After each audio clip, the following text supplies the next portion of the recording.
Fala galera ligada aqui no YouTube da TV Band Minas, chegamos à final da NBA, chegamos ao NBA Finals e também chegamos a mais um episódio do Triplo Duplo, agora episódio 8. Agora episódio número 8. Agora episódio número 8 e vamos repercutir das finais da NBA, né? Finalmente chegou, o episódio já tá saindo. Vamos dizer uma prévia dessa final, desse jogo extremamente importante entre Denver Nuggets e Miami Heat.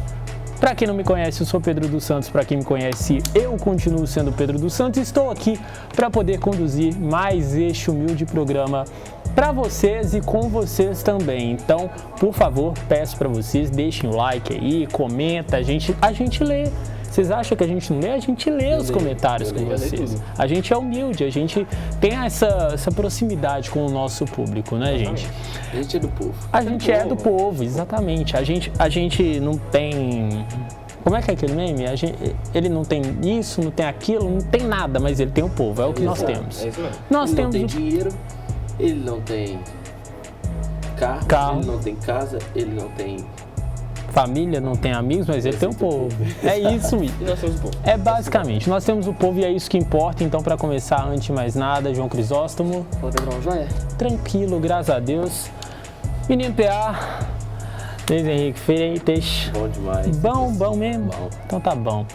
Isso é uma curiosidade, né, que...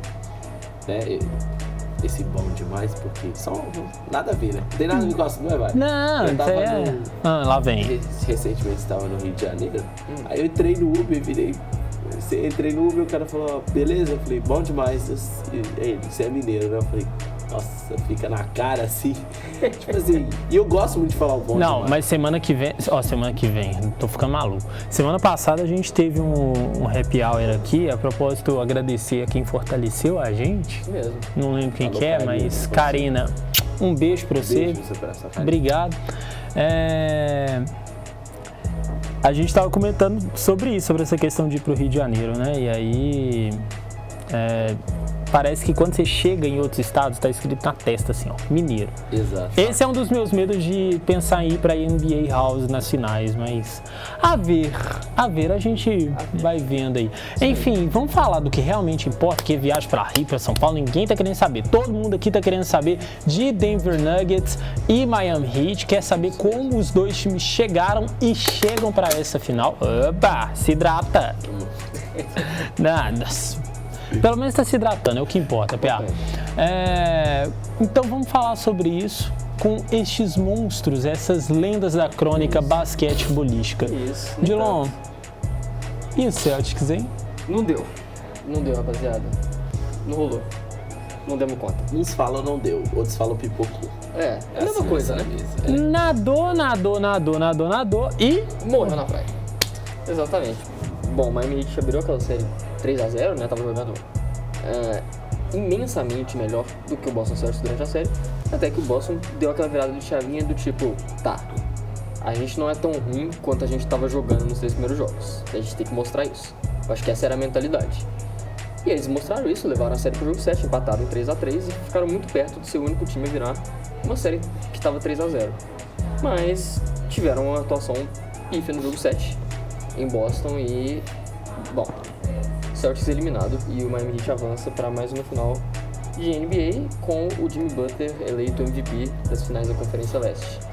O meu primeiro comentário é que sim, o Boston não era tão ruim quanto eles jogaram nos 6 primeiros jogos, mas vários problemas ainda persistiram, ao ponto de que no jogo 7 foram um pouco escancarados, e foram escancarados principalmente com um acontecimento nos primeiros 20 segundos de jogo, que foi a lesão do Jason Tatum, que virou o tornozelo logo nos primeiros segundos, e o Boston se mostrou incapaz de operar com o seu melhor jogador em 40%, 50% de potência ali.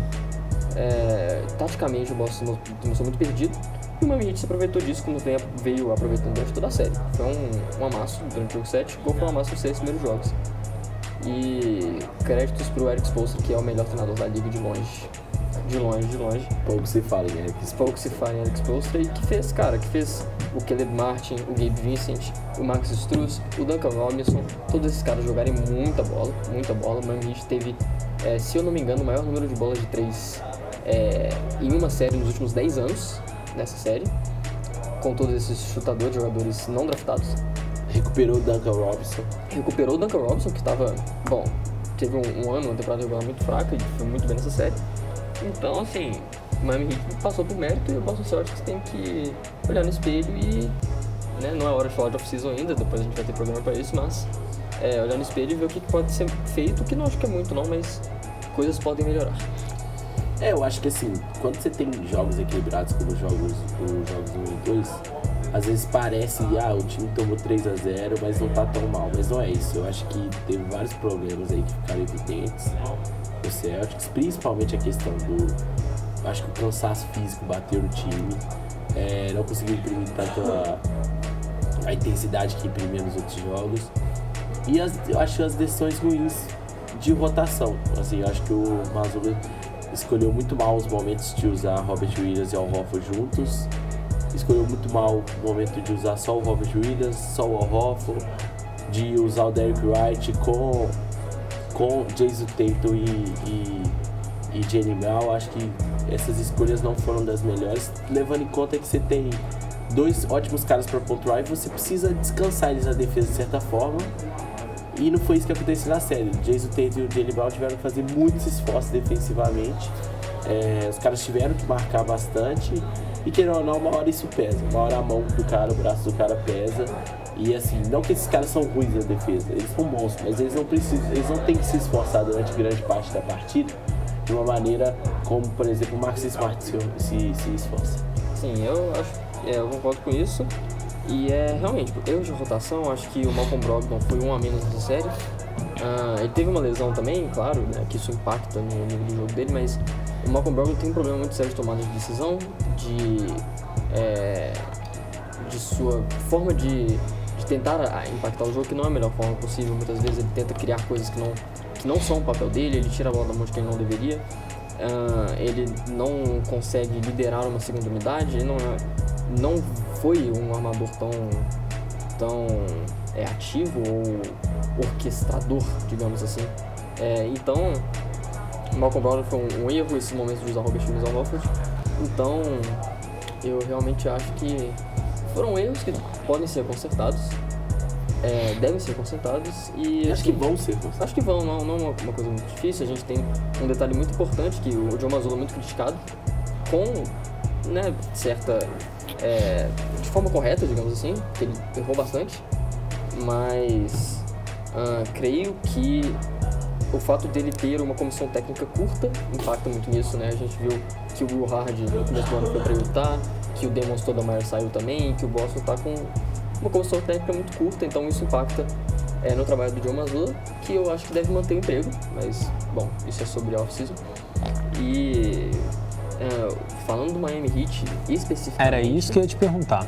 O Miami Heat é um grande time, e eu acho que, inicialmente, eu discordo da decisão dos votantes. O Jimmy Butler não foi o MVP das finais, Caleb Martin seria o MVP das finais da Conferência Leste, e eu digo isso por conta dos altos e baixos do Jimmy Butler na série, só por causa disso, que a série não teria ido para 7 jogos se o Jimmy Butler tivesse jogado, mantido o nível de qualidade dele durante toda a série. E o Caleb Martin foi um jogador importante que venceu o jogo 7 para Miami. Eu acho que é indiscutível isso. Então, eu acho que roubaram o MVP das finais. Eu falei antes do jogo 7 que jogo 7 normalmente tem muitas surpresas. Pode ser taticamente, pode ser de um jogador aparecer e surpreender, e que eu achava que alguém ia aparecer e ia surpreender. Sim. Só que assim, se você analisava, falava, você tira o Jason, tira o Jimmy Butler, quem que você poderia falar no Heat que ia aparecer com uma pontuação muito alta e eficiente? Sim. E ainda assim você ficava com o pé atrás. Ainda assim, e quem do lado do Celtics? Jaylen Brown, ou até o Marcus Smart. Então assim, eu acho... E aí no final, que o Caleb Martin apareceu, eu acho que também tem um pouco com o seu dia do cara, tem vezes que é o dia do cara, não tem como, e às vezes casa sendo um jogo 7. Sim. Mas também tem com você perceber que o cara tá quente no jogo e achar arremessos livres pra ele. Não Você só manter esse cara nessa situação de arremessar com confiança e arremessar livre, e esse cara vai matar a bola. Não só isso, como foi a série do cara, né? Jogou muito, durante todos os jogos da série. Em contrapartida, vocês estão trazendo os aspectos positivos, né, do Miami Heat, e realmente méritos para a equipe de Miami por ter chegado na final, ainda mais por toda a trajetória, né? Mas, querendo ou não, a gente sabe que do outro lado é o melhor time, né, da temporada. Sim. O que o Miami Heat precisa fazer se quiser pensar em ser campeão da NBA, já que, querendo ou não, a gente não pode, é muito incomum, para não dizer até vexatório, se abrir 3-0 e deixar os caras chegarem. Assim, é uma coisa que, assim, não diria vexatória, porque se você for levar em conta, não era uma série que deveria ter sido aberta 3-0, se você analisar friamente no começo da série. Ao mesmo tempo, você não pode abrir 3-0, você teve 3 chances de fechar e você perdeu as 3, né? Isso é uma coisa que pesa um pouco. Isso tem que ser consertado com... simplesmente, você não pode deixar que o outro time, quando está confiante, você não pode deixar que essa confiança se aumente, você não pode deixar que essa confiança impire em cima de outros fatores positivos que o time conseguiu, que o Boston conseguiu na corrida de 3-0, de voltar ao 3-0, por exemplo. Mas o Miami Heat, para evitar que isso aconteça de novo, precisa de manter 100% de intensidade e precisa de se manter junto e unido, como um time, com as suas táticas, com o que eles sabem, com o plano de jogo e com a comissão técnica durante todos os jogos, que é uma tarefa muito difícil de fazer uma série de 7 jogos. E quanto ao Denver Nuggets, é uma tarefa quase impossível. Perdão aos nossos queridos torcedores do Miami Heat, eu acho que é quase impossível. O Denver Nuggets é um time muito acima de todos os outros times dessa temporada. Eu acho que assim, só pra terminar sobre o Celtics rapidinho, você falou uma coisa importante sobre abrir 3-0 e empatar. Eu acho que o Celtics tem que trabalhar uma questão que pra mim é clara do elenco, que é a questão de... Eu não sei se dizer se é salto alto, se é autoconfiança demais, mas o Celtics, quando tem um momento, quando tem um emocional a seu favor, quando tem vantagens a seu favor, tem dificuldades. É surpreendido. E assim, eu acho que você não pode ser surpreendido. O jogo 7 acho que é unanimidade entre nós 3 que o Celtics vinha melhor. Total. Era o momento deles. Exato. Deu 3 jogos seguidos aí pro jogo 7 em casa, com muita confiança em todos os jogadores. Uma reação que você cantou antes, porque vários jogadores do Celtics falaram: se a gente ganhar um jogo, vamos na série de novo. Não podem deixar de ganhar o jogo. Aí você ganha um jogo, ganha 2, ganha 3 e leva o jogo pra sua casa. Jogo 7. Você pode levar a final da NBA de novo, que te levou na última temporada. E você perde esse jogo, acho que tem que ser analisado. Então, o que tem que ser analisado disso, principalmente, é a questão da confiança. Igual você falou, quando você tem alguma coisa quando você tem alguma coisa a favor, tende a ir mal, né? Tende a decepcionar. E eu acho que quando você pega... o jogo não tinha acabado com 20 segundos quando nós vamos ter. Só que na cabeça da galera do banco do Boston, a galera do elenco do Boston, vendo o seu melhor jogador, que é o cara que deveria te levar lá, mancando, acho que a cabeça deles foi pro espaço. Justo. E falando do Miami Heat agora, eu acho que tem uma tarefa muito difícil, quase impossível, como diz o Dilon, e que passa muito por 2 pontos pra mim.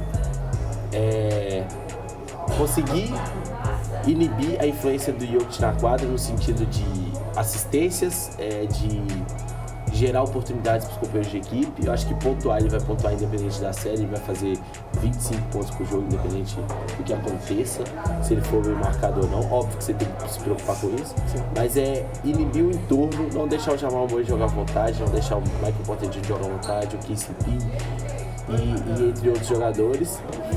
E você aproveitar bastante o garrafão ofensivamente. O Jimmy Butler, Adebayo e outros caras têm que atacar bastante o garrafão, tem que cansar o Jokic para ele não ter toda a dominância ofensiva que ele tem.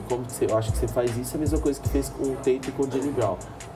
Usa eles bastante no seu ataque. Não necessariamente precisa atacar em cima deles, mas fazer eles correr, fazer eles buscar fazer coberturas, que eles vão cansar durante as partidas. Eu acho que isso é verdade, mas eu acho que tem uma diferença um pouco na questão da forma de cansar, que foi usada com o Jason Tatum e com o Jaylen Brown, da forma com o Jokic. Porque com o Jason Tatum e com o Jaylen Brown, você via, por exemplo, o Jimmy Butler procurando mismatches, procurando jogadores menores que ele poderia atacar. Mesmo por mais que o Derrick White tenha marcado o Jimmy Butler muito bem na série, o Derrick White marcou muito bem, ele era um cara menor que o Jimmy Butler procurou atacar. Não teve sucesso tão grande quanto o próprio Jimmy Butler esperava, mas o Derrick White é um jogador, um defensor All-NBA, né? Foi All-NBA second team. E o que isso causou foi, para evitar que mismatches sejam caçados, para que o Jimmy Butler caia no Al Horford ou caia no Robert Williams, jogadores maiores que são mais lentos, o Jason Tatum e o Jaylen Brown precisavam estar ali na sobra ou ser os defensores primários, evitar que essas trocas prejudicassem o time. Na questão do Jokic, eu acho que você só atacar o garrafão em cima dele já é o suficiente para cansar ele. Exato. Mas eu adiciono que você forçar muito, de uma maneira muito fácil de fazer isso é com o pick and roll e um passe extra pro corner, que o Miami fez bastante, seus chutadores, que quando você tem o Jokic no drop coverage, na ajuda embaixo da cesta, você vai forçar que ele saia para contestar o arremesso. Então o cara vai sair pro corner 1, 2, 3, 4 vezes para fechar o arremesso do Caleb Martin, ou do Gabe Vincent, ou do Max Strus, e ficar vendo a bola entrar e cair, porque esses caras estão matando todas as bolas, eles estão chutando muito bem. Isso vai cansar ele fisicamente e mentalmente. Boa. E eu acho que o principal é que ele não vai. Eu acho que ele não vai querer pagar esses arremessos. Não vai querer. Então ele vai ter que correr pra fazer. Vai ter que correr, sim.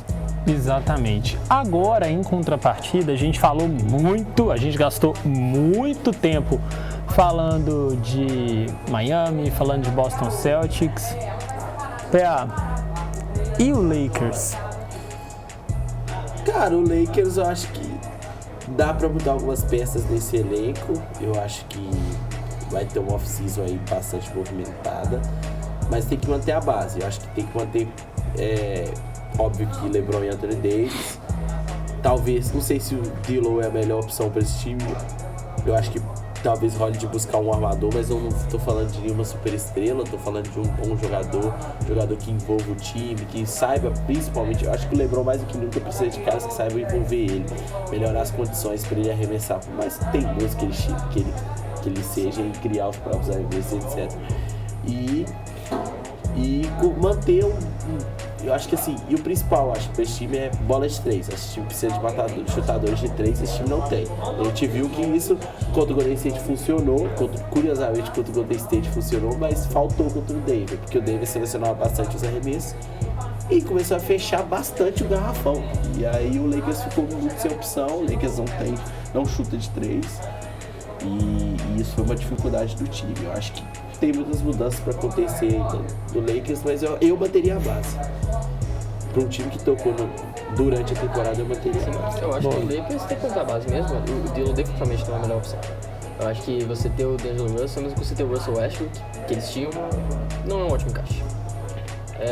Eu acho que chute é o principal, como você falou, mas eu acho que talvez seja a questão de mudar um pouquinho o jeitão de jogar, sabe? Eu acho que você pode manter essa base, mas se você for depender tanto de performances do LeBron ou do Anthony Davis, eu acho que é necessário que o jeitão de jogar assim do Lakers seja alterado. Acho que eles podem funcionar um pouquinho mais a partir do pick and roll, funcionar um pouquinho mais jogando uma defesa de zona que não dependa da ajuda do Anthony Davis, que é o que acontece hoje.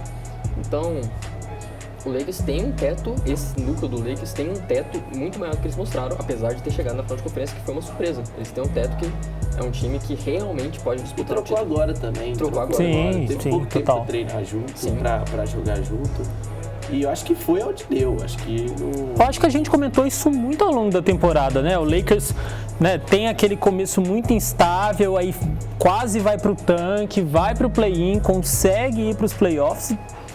Eu acho que esse é o principal. Acho que o time foi onde deu e tem que buscar começar as temporadas de forma mais estáveis. Sim. Ter uma estabilidade, para você trabalhar outras coisas também durante a temporada. É uma coisa que os próprios treinadores usam jogos durante a temporada regular para trabalhar outras coisas que eles querem usar nos playoffs. Por quê? Porque é o tempo que você tem, sabe? A partir do momento que você estabiliza a temporada, você começa a testar outras coisas. Justo. E agora, em contrapartida, né? A gente falou muito do lado perdedor, vamos falar do lado vencedor. Eu acho que não tem muito... Eu quero ver se você vai falar do que eu quero depois, tá? Ih, Rafa. Interessante. Calma, alguém me presta um telefone, que eu preciso de um telefone, eu não tô conseguindo Eu preciso fazer uma ligação Pouco aqui. se fala sobre um assunto na NBA hoje. Alô, Dr. Bruno Morelli, meu advogado. Tá ali. Eu sei, ele tá me atendendo aqui, ele tá vindo de lá. Ele tá vindo de lá.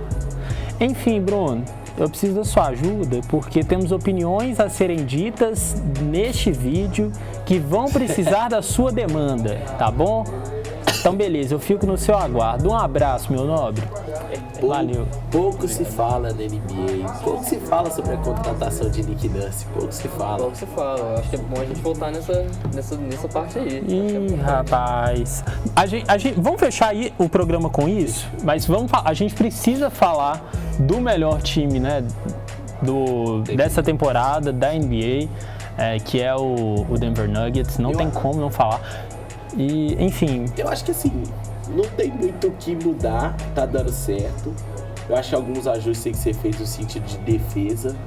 Eu acho que assim, se esse time defender mais, eu acho que vai ser campeão com total tranquilidade ainda. Se melhorar a defesa desse time. E eu acho que permitir menos arremessos livres para os adversários. Eu acho que o Denver tem muita dificuldade. A única dificuldade assim que eu vejo no Denver é essa questão de na parte defensiva de correr atrás da bola. Quando um adversário começa a rodar bastante a bola, o Denver tem uma dificuldade para acompanhar. Eu acho que o Jokic é mais lento, o Jamal Murray não é dos caras mais velozes, o Michael Porter Jr. tem toda a questão das lesões, o Jamal Murray também. Então acho que assim, acaba que o Denver fica com um pouco de dificuldade. Mas no ataque, esse time é impecável, esse time roda muito bem a bola, procura muito bem os espaços, sabe jogar ali naquela zona, não de dentro do garrafão, aquele famoso cotovelo. Cotovelinho ali. Cotovelo aqui, Sabe ó. explorar bastante essa região para criar espaço em outros lugares da quadra. É difícil você achar defeitos nesse time. Sim, é difícil achar defesa. Eu acho que, igual você falou, né? O Denver realmente é a pior parte da defesa e que é uma das melhores defesas da liga. O Mike Maloney a gente falou do Erik Spoelstra, que é o melhor treinador da liga, mas o Mike Maloney tá ali se aproximando e rapidamente desse posto, que é assim, a gente costuma usar o termo esconder um jogador quando ele é ruim defensivamente e o esquema continua funcionando. O que eu acho meio injusto com o Jokic, que ele não é um elo tão fraco assim quanto se fala. Mas, né, a grosso modo, se falar que o Mike Maloney faz um ótimo trabalho de esconder o Jokic no sistema. Ele faz um ótimo trabalho de depender das suas alas com muita fiscalidade. Então, o que a defesa pode melhorar sim, é o que você falou. Eu acho que realmente eles ficam envolvidos muito fácil quando o time começa a ditar o ataque. Quando o time começa a rodar muita bola, eles ficam facilmente envolvidos.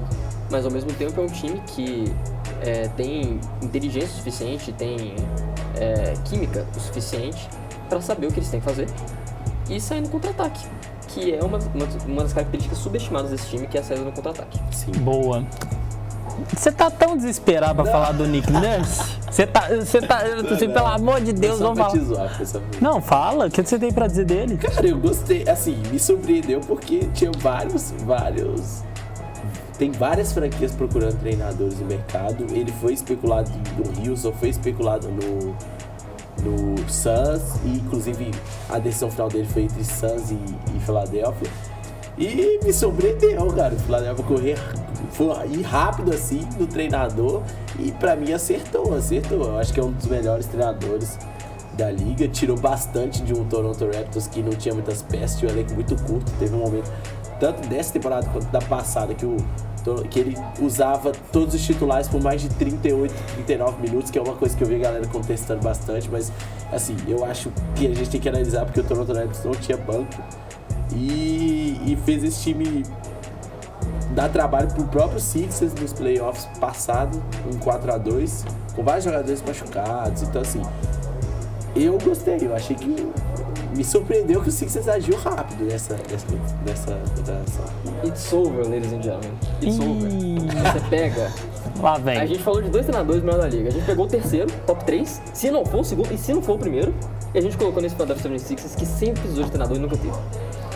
Passou de Brett Brown pra Doc Rivers e agora finalmente tem um treinador. E aí agora meu amigo, só vai depender de 2 letras. BM. se o Joel Embiid vai ficar saudável ou não. Entreguem as taças não, para o meu Philadelphia Pode 76ers. entregar. Entreguem as taças. Pode entregar. E Mas, mentira, mas foi uma boa contratação. E tem outros times aí no mercado, outras franquias no mercado procurando treinador, cara. Sim. Estão falando que tá procurando treinador. E precisa, tá? Qual que você falou? O Phoenix Suns. Qual que você falou, mãe? É que eu falei que o Monte Williams tá livre ainda, né? Ah, tem o Monte Williams E livre. o Doc Rivers. Alguém quer o Doc Rivers, será? Quem quer? Eu acho que o Doc...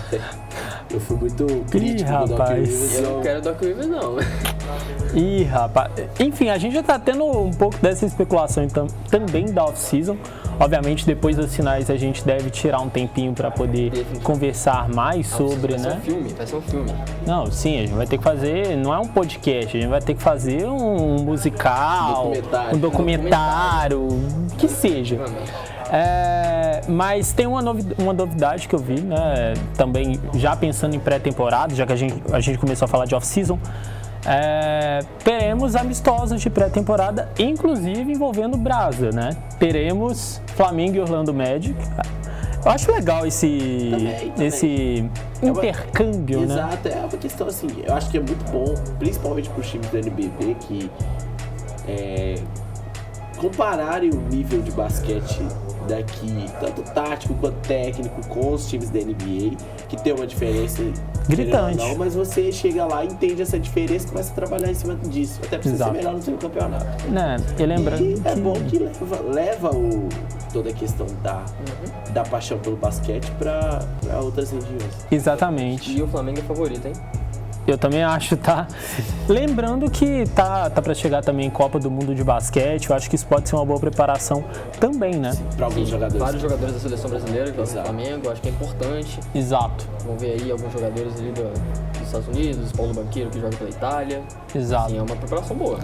Uma boa preparação. Porque hoje a NBA é muito globalizado, então assim, você vai pegar um time da NBA em um amistoso, você enfrenta caras que que você pode enfrentar lá na frente, em Copa do Mundo de basquete, até em Eurobasket, em caso de transferência de jogador. Inclusive aconteceu isso na última Copa do Mundo, em 2019, que o Flamengo sempre teve essa tradição de enfrentar o Orlando Magic, e o Nikola Vucevic jogava no Orlando Magic muito. Vários jogadores da seleção jogaram contra o Nikola Vucevic vários anos e enfrentaram o Montenegro do Vucevic na Copa do Mundo em 2019. Exatamente. Não, eu lembro que o Brasil enfrentou a Grécia do Yannis depois, enfim. Ganhamos da Grécia do Yannis. Ganhamos da Grécia do Yannis para se eliminar depois. Enfim. Perder pra...